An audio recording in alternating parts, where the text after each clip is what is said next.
las pautas salariales no se van a modificar.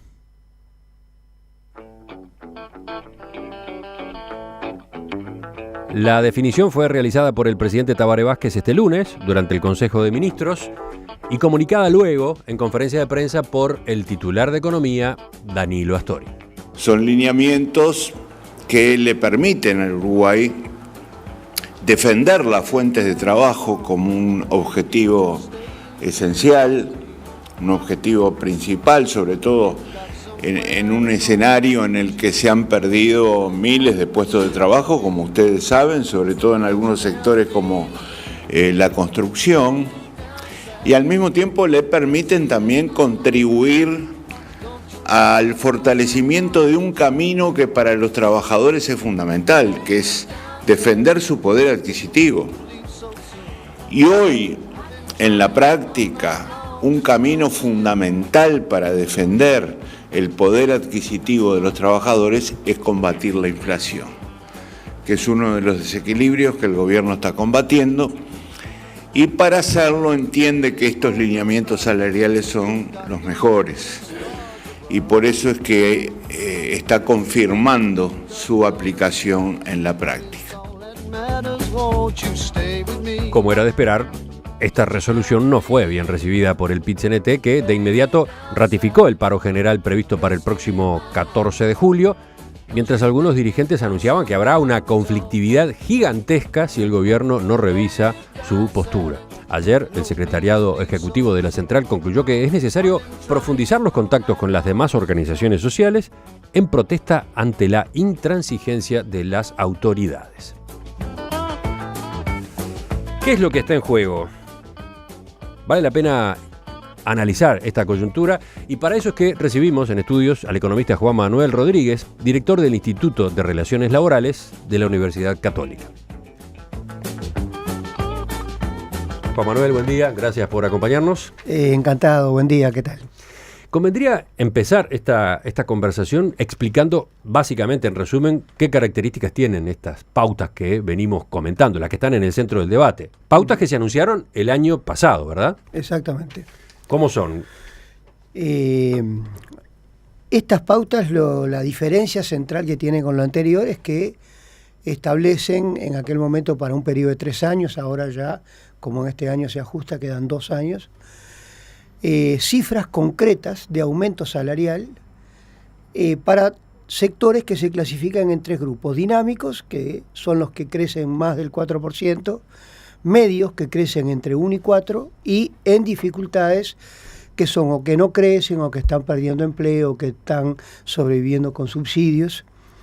Entonces, lo que se establece, la característica de las pautas actuales son aumentos anuales para cada año, para cada uno de estos 3 sectores.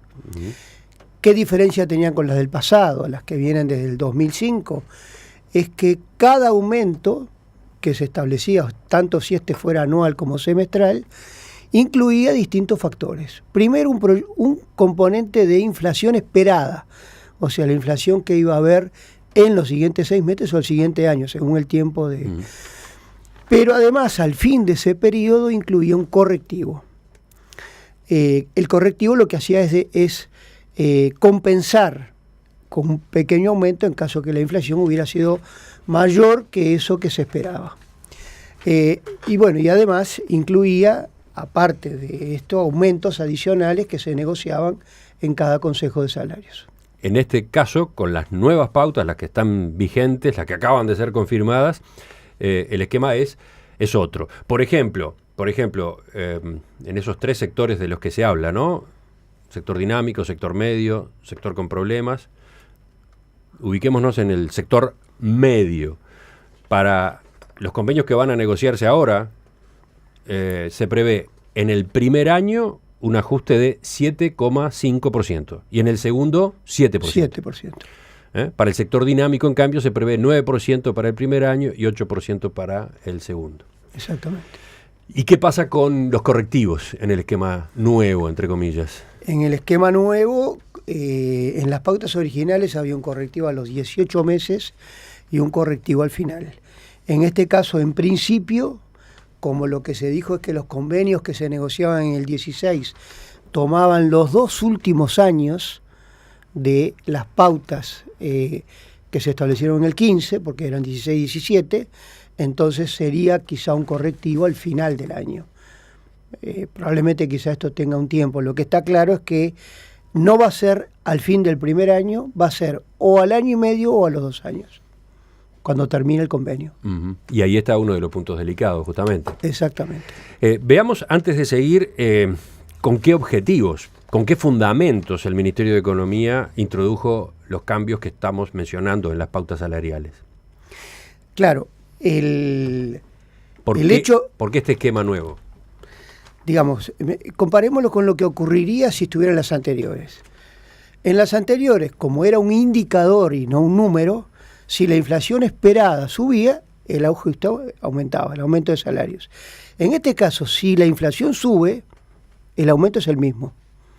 Con lo cual, no hay una correlación entre la proyección de inflación y el aumento salarial. Por esto se dice que estas pautas eliminan la indexación salarial. Lo cual, en cierta medida, es correcto porque no tiene indicador, que es de esta palabra que viene la palabra indexación. Acá no hay indicador, hay un número.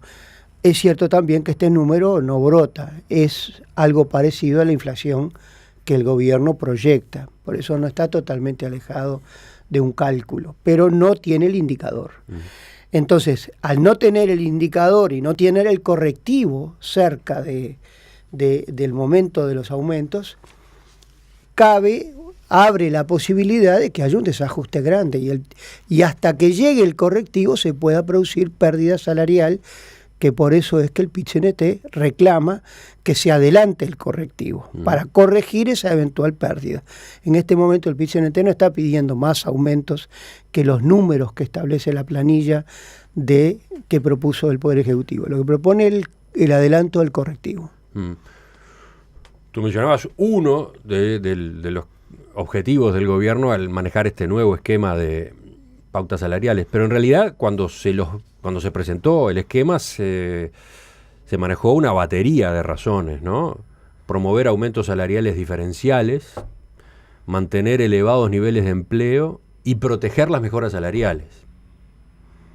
¿Cómo cuentan esos otros factores? Bueno, la diferencia, los aumentos diferenciales resulta de que cada sector tiene aumentos distintos, con lo cual, es decir, son menores los aumentos cuanto mayor es la dificultad del sector. Es como decir, un sector que está pasando por dificultades, si tiene aumentos salariales mayores, probablemente tenga problemas de empleo mayores. Pero no deja de tener este criterio de que es un número, aunque sea menor, sigue siendo un número. Y los otros argumentos me decías... Mantener elevados niveles de empleo, proteger las mejoras salariales. Es eso, digamos. La protección del empleo se da porque si hay menor aumento salarial reducen los costos laborales y la empresa, por lo tanto, tiene más posibilidades de seguir trabajando sin desocupar. Pero, en definitiva, son argumentos que uno puede decir pero se concretan en esta planilla.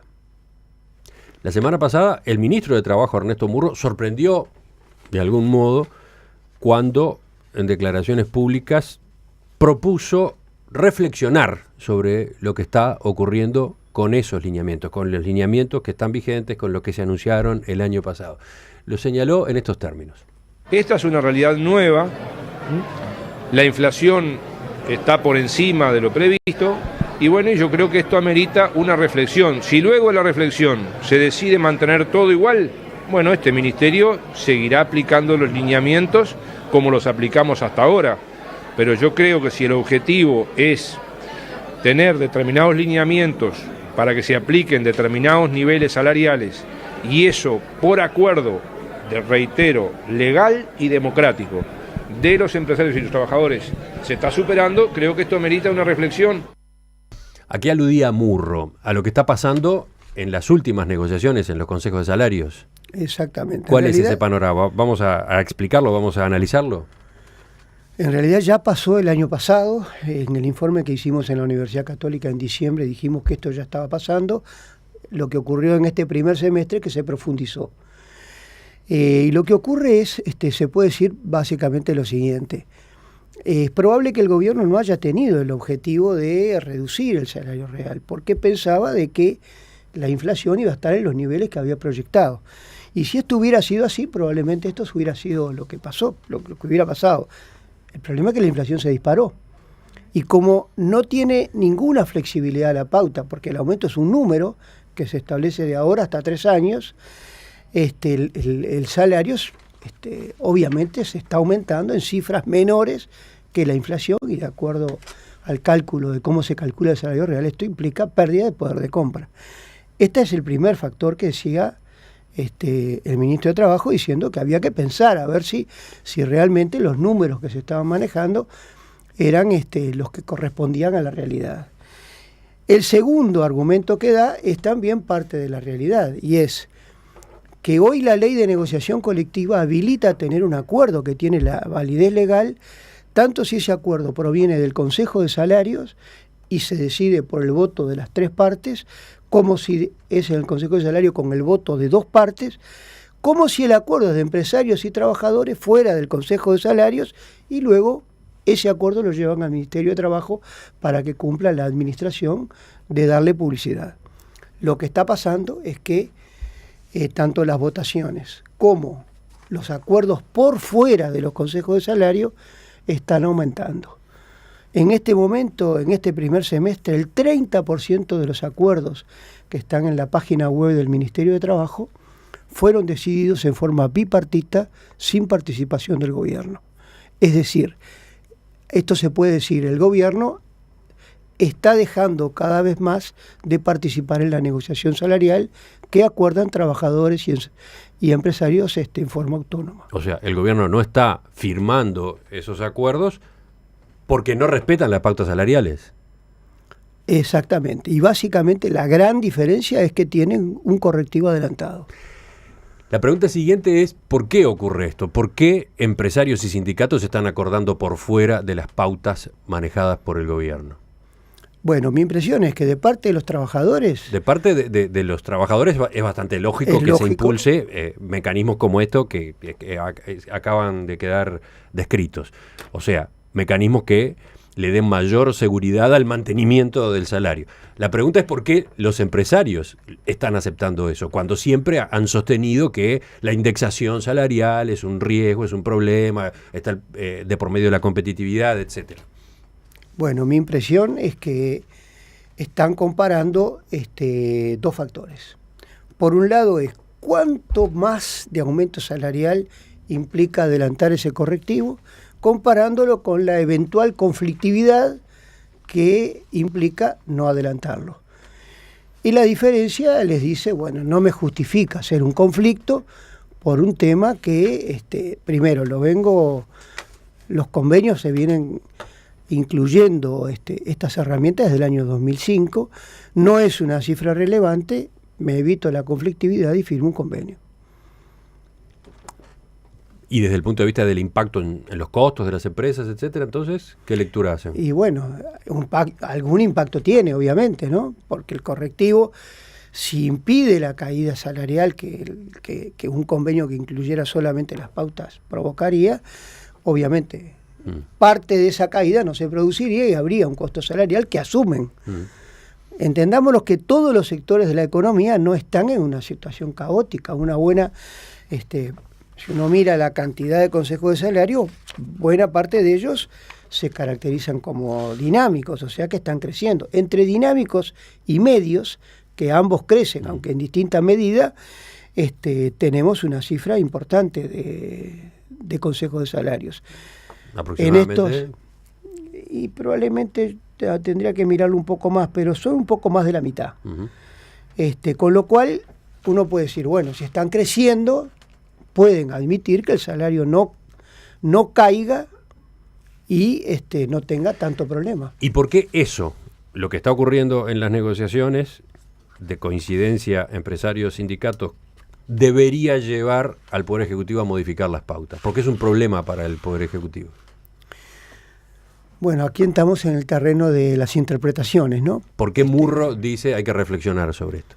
Bueno, Murro dice que hay que reflexionar porque primero, el objetivo que ha planteado el gobierno no es una reducción de salarios.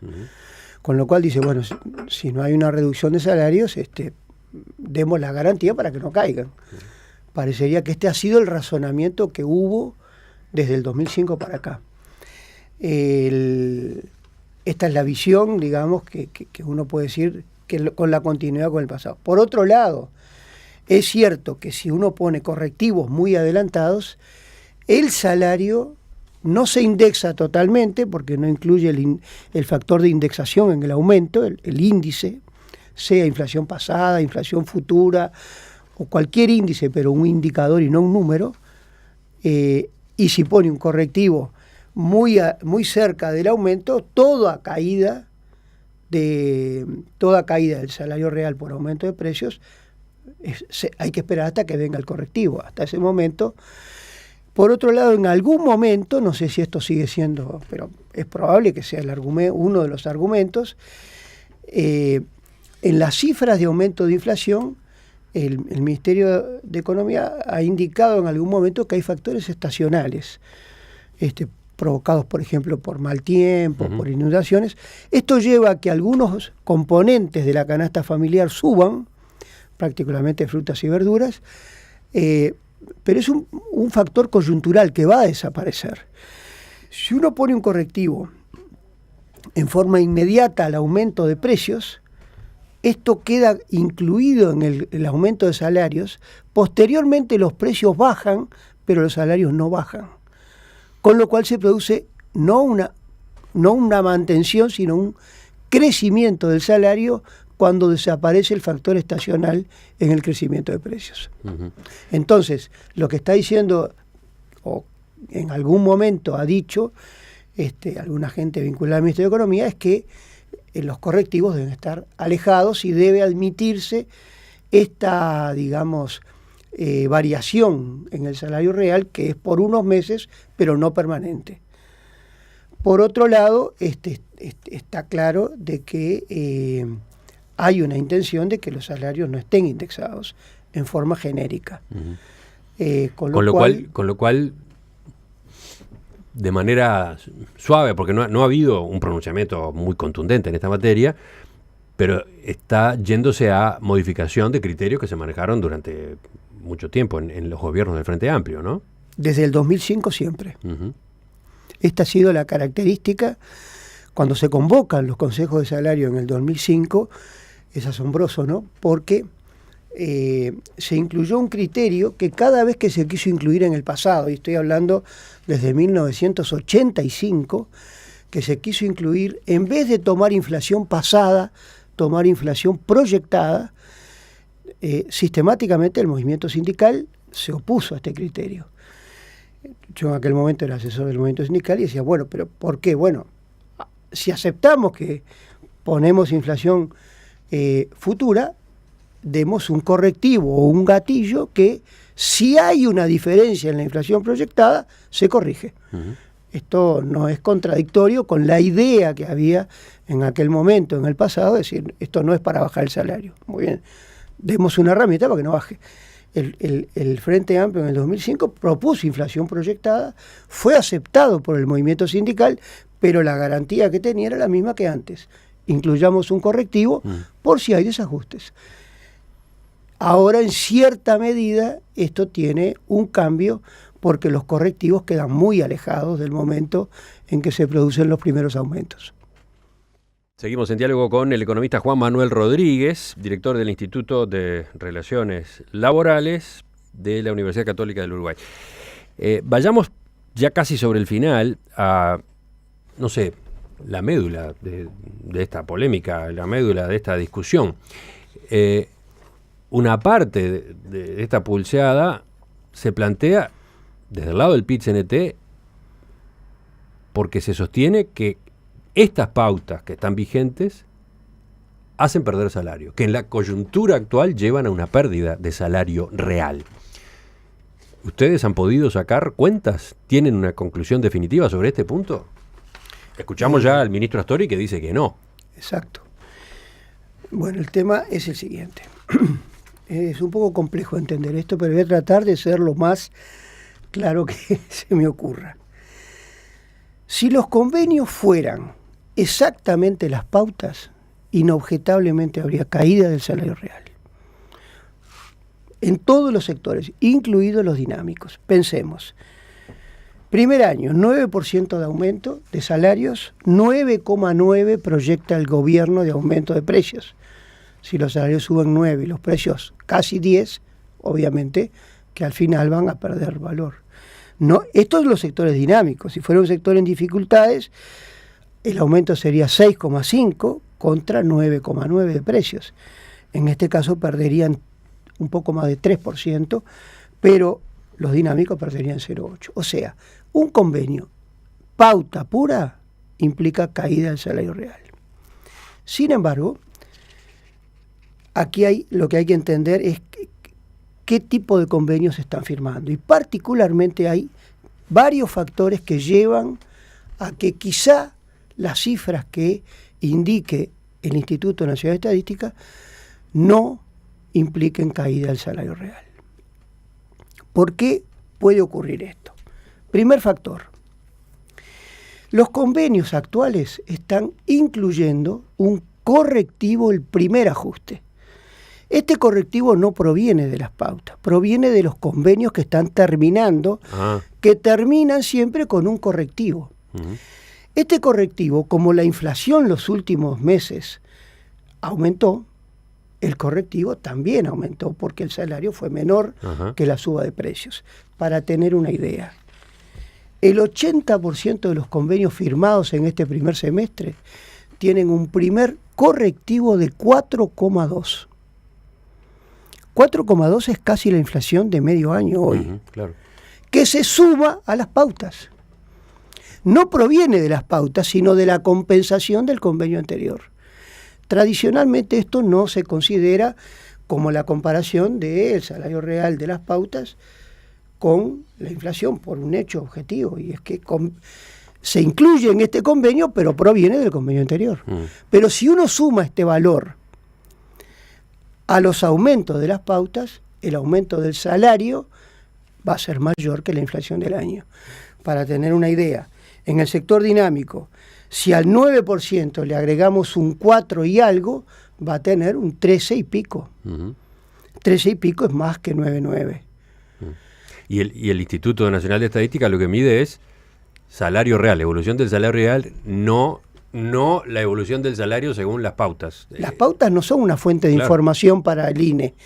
El INE tiene la información que le dice a la empresa de cuánto pagó de salarios.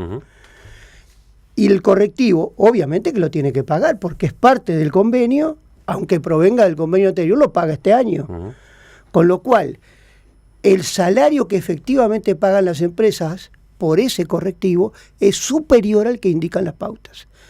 Con lo cual, probablemente este año el salario real no tenga una caída, no por las pautas, sino por el convenio anterior. Este es el primer factor. Y hay otros dos más. Los otros dos son uno de los que ya decíamos. Hay muchos convenios que se están arreglando en forma bipartita. Esto no recoge las pautas, por eso son bipartitos. Pero esos convenios tienen validez legal. Las empresas los van a pagar y por lo tanto van a pagar más que si hubieran firmado un convenio por las pautas. Y eso suma a la hora de calcular la evolución del salario real que calcula el Instituto Nacional de Estadística. Exactamente. Con lo cual, nuevamente, por la misma razón que antes, el salario que se va a pagar es más que el que se derivaría de las pautas. Y hay un tercer factor que en algunos convenios influyen, y es que algunos establecen partidas adicionales por fuera de las pautas. Por ejemplo, 500 pesos en algunas categorías, a veces son aumentos de unas categorías un valor, otras de otra. Bueno, hay un convenio, hay algunos, caso la FUS, que en este momento hay un conflicto, se estableció algunos aumentos sujetos a capacitación. Esto genéricamente la pauta lo admite en el último punto, pero no es parte de esa planilla. Y tampoco se acuerda en todos los consejos de salario, pero en algunas lo acordaron. Y nuevamente, si esas partidas se pagan, lo que se paga de salario va a ser más que lo que dice la pauta. Con lo cual, 3 factores que llevan a que lo que se paga efectivamente va a ser más que lo que dice la pauta y probablemente por estos hechos el salario real no caiga en el 17. Entonces, en el 16. En el 16.